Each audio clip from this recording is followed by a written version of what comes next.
akin ng leak after K. Tignan nyo. Gamitin niya para malaki ang ating school.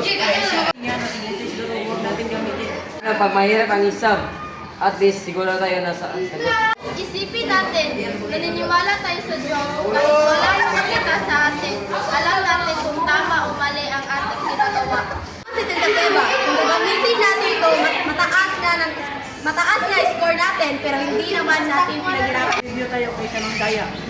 Tunay na tagumpay ay hindi lang tungkol sa mataas na marka. Mahalaga rin ang katapatan ng integridad. Susukod ako na gamitin yan. Mag-aaral lang tayo na mabuti. I-delete na natin ang answer key at mag-review lang tayo.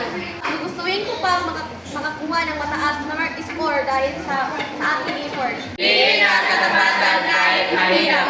Dahil ang tunay na tagumpay ay may malinis na konsensya. Ito ang aming gabay na sagot.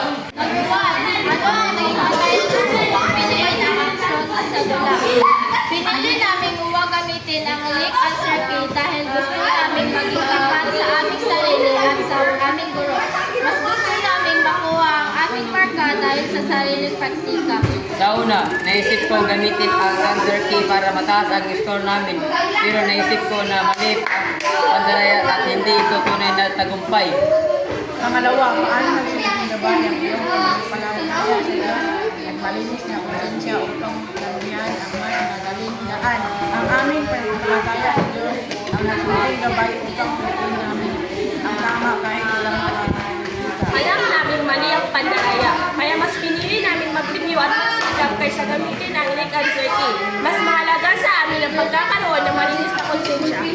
Mahalaga ang desisyong ito dahil ipinakita namin na kaya namin maging tapat at responsible kahit may pagkakataong mandaya. Natutunan namin na ang tunay na tagumpay ay hindi lamang tungkol sa mataas na marka, mas mahalaga na alam natin pinaghirapan ang dito ng patas. Ang tunay na tagumpay ay hindi nakukuha sa pandaraya, kundi sa sipag, katapatan at pananampalataya. Magandang araw, kami ang pangkat pangalawa. Ako si Mark Ayani Asinas. Ako si Catherine Escalio. Ako si Margaret B. Tutakiba. And I am Princess Kaikona Balaman.